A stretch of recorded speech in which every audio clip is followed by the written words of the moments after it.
Welcome back to Bigg Boss analysis అండి. So మనం ఈరోజు బేసిక్గా ఇప్పుడు ఒక టాపిక్ మాట్లాడుకుందాం అంటే, సో మొన్న బాగా ఆర్గ్యుమెంట్. సో మన ఎమాన్యుయల్ గారు అండ్ సంజన, సారీ తనూజ గారి మధ్యలో జరిగింది కదా. సో తర్వాత కొన్ని రోజులు వాళ్ళు ఆ, ఒకళ్ళు అంత ఐ కాంటాక్ట్ గా లేకుండా కొంచెం దూరాన్ని మెయింటైన్ చేశారు. సో ఈ మధ్య క్లోజ్ అయ్యారు. కాకపోతే ఆ క్లోజ్నెస్ ఎన్నాళ్ళు ఉంటుంది అనేది మనం మాట్లాడుకోవాలి. సో క్లోజ్ అయ్యారు, సరే గేమ్ బాగా ఆడారు. సో కోఆపరేషన్ కోఆర్డినేషన్ బాగుంది. సో కాకపోతే ఏంటంటే ఆల్రెడీ ఎమాన్యుయల్ గారు ఒకసారి కెప్టెన్ అయ్యారు. సో ఇక్కడ ఫస్ట్ ఈ కెప్టెన్సీ కంటెండర్ అయ్యేటప్పుడు సో ఆల్రెడీ మన తనూజ గారు కంటెండర్ అయిపోయారు అండ్ రీతు గారు కూడా కెప్టెన్సీ షిప్ కి కంటెండర్ అయ్యారు కదా. సో అయిపోయిన తర్వాత ఏంటంటే ఆమె దగ్గర మనీ మిగిలింది.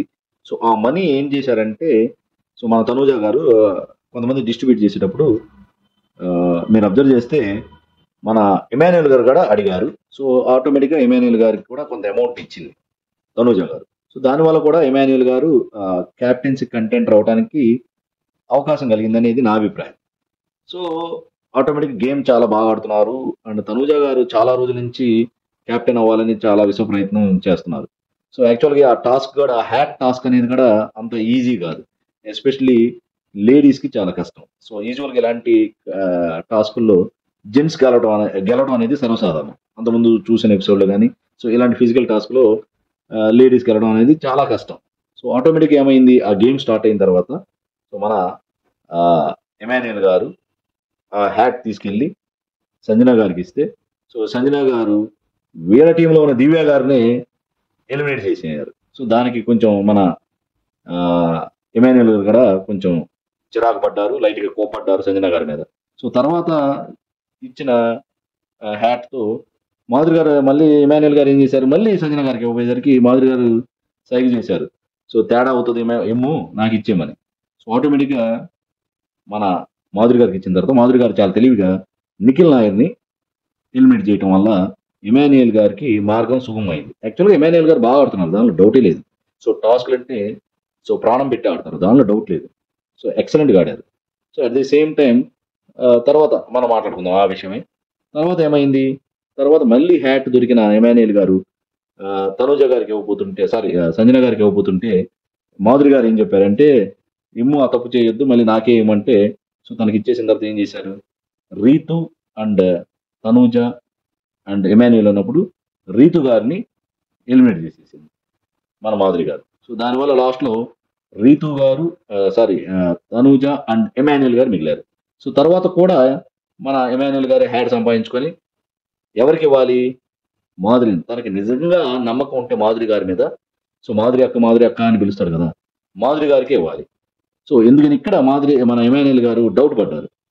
సో కొంపదీసి నన్ను ఎలిమినేట్ చేసి తనూజ గారిని ఉంచారంటే ఆటోమేటిక్గా తనూజ క్యాప్టెన్ అవుతుంది అనే భయం ఎమాన్యుయల్ గారికి ఉన్నట్టుంది. ఆ అనుమానం కూడా మాధురి గారి మీద ఉంది. సో అందుకనే చాలా తెలివిగా ఎమాన్యుయల్ ఏం చేశాడు, అంతకుముందు సంజన గారి మీద చిరాకు పడ్డ వ్యక్తి మళ్ళీ సంజన గారికే ఇచ్చారు, తీసుకెళ్ళిపోయాడు ఆ హ్యాట్ని. సో అప్పుడు సంజన గారు చాలా తెలివిగా మన ఎమాన్యుయల్ గారిని క్యాప్టెన్ చేసి మన తనూజ గారిని ఎలిమినేట్ చేశారు. సో ఆటోమేటిక్గా ఎమాన్యుయల్ గారు క్యాప్టెన్ అయ్యారు. సో ఇక్కడ నేను చెప్పేది ఏంటంటే, అక్కడ ఆల్రెడీ ఎమాన్యుయల్ గారు ఒకసారి క్యాప్టెన్ అయ్యారు కదా నిజంగా.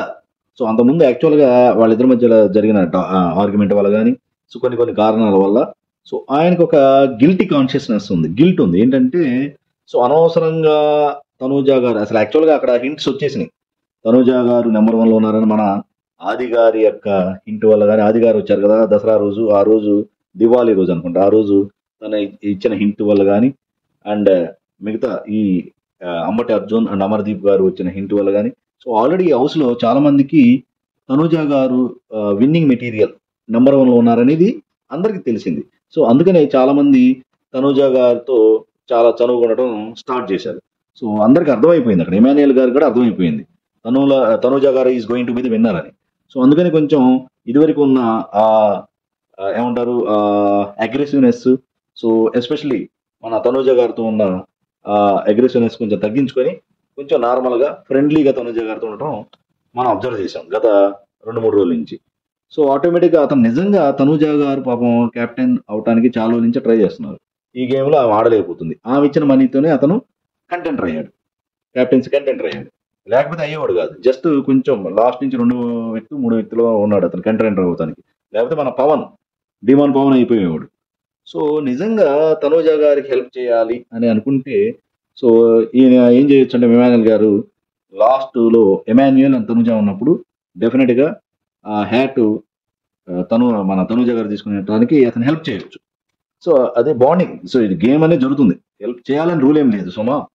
కాకపోతే అతను హెల్ప్ చేయాలని కూడా చేయొచ్చు, కానీ చేయలేదు. అంటే ఇతనికి ఏంటంటే బెనిఫిట్ ఆఫ్ డౌట్ ఒకటి ఉంది. సో నేను గనక నామినేట్ అయితే, సో బయట బర్నీ గారికి ఇతను ఇచ్చిన ఇవ్వలేకపోయిన అది పవర్ అస్త్రం వల్ల బర్నీ గారికి కొంచెం అన్యాయం జరిగింది అనేది ఒకటి. మొన్న అనవసరంగా కళ్యాణ్ చేత తనుజ గారిని నామినేట్ చేయడానికి చేసిన విఫల ప్రయత్నం వల్ల నెగిటివిటీ క్రియేట్ అయింది అనేది ఇతని మనసుకు తెలిసింది ఎమాన్యుయల్ గారికి. సో అందుకని కొంచెం భయపడ్డా. సో ఈసారి నామినేట్ అయితే ఏమైనా ప్రాబ్లం అవుతుందని భయపడ్డా అనేది కొంచెం ఆయన బాడీ లాంగ్వేజ్ని అబ్జర్వ్ చేస్తే తెలుస్తుంది. సో అందుకని ఆయన తనూజ గారికి ఇవ్వకుండా హ్యాట్ తీసుకున్నాడు. సో హ్యాట్ తీసుకున్న తర్వాత వెంటనే అసలు తనూజ గారు చెప్పేశారు, నీకే హ్యాట్ వచ్చేసింది కాబట్టి నువ్వే క్యాప్టెన్, సో దీనికి ఎవరిని అడగాల్సిన పని లేదని ఆమె డైరెక్ట్గా అనౌన్స్ చేసేసింది. సో అయినా సరే మన ఎమాన్యుయల్ గారు సంజన గారికి ఇచ్చేసి సంజన గారి చేత తను క్యాప్టెన్ అయినట్టు అనౌన్స్ చేసుకున్నాడు. సో ఇక్కడ చాలా తెలివిగా మన ఎమాన్యుయల్ గారు ఏం చేశారంటే, సో ఆ క్యాప్టెన్సీ ఆ బ్యాడ్జ్ పెట్టుకునేటప్పుడు మన గౌరవ్ గుప్తా సో బ్యాడ్జ్ దొరికేటప్పుడు ఈ బ్యాడ్జి తనూజ గారి చేత తొడిగించుకుంటాను. సో అనగానే పాపం ఈ బ్యాడ్జి నాకు ఎవరు పెట్టాలంటే అనగానే పాపం సంజన గారు వచ్చారు, నా చేత పెట్టించుకుంటాడు మా అబ్బాయి అనుకుని. కానీ ఆయన చాలా తెలివిగా, అంటే అంతకుముందు జరిగిన డ్యామేజ్ని కవర్ చేసుకోవడానికి, సో ఆడియన్స్లో ఉన్న కొంచెం నెగిటివిటీని తగ్గించుకోవడానికి ఎమాన్యుయల్ గారు చాలా తెలివిగా తనూజ గారిని పిలిపించి తనూజ గారి చేత ఆ క్యాప్టెన్సీ బ్యాడ్జ్ని కట్టించుకున్నాడు.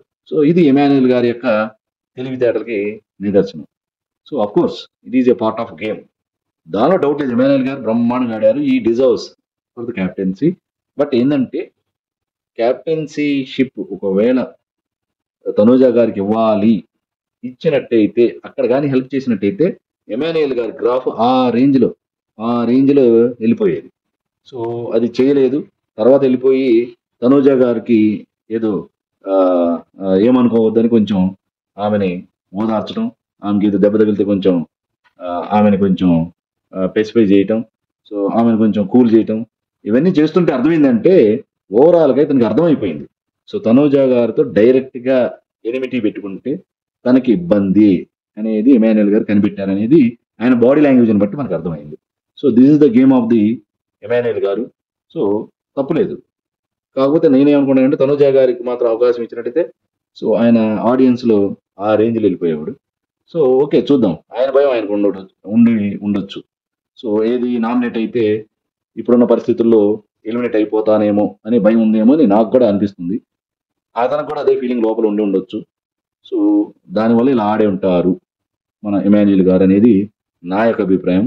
సో నా అభిప్రాయంతో ఏకీభవిస్తే కమెంట్ చేయండి, ఈ వీడియో లైక్ చేయండి, షేర్ చేయండి, నా ఛానల్ బలారే డెమ్మకాని సబ్స్క్రైబ్ చేయండి. Thank you very much. జై హింద్.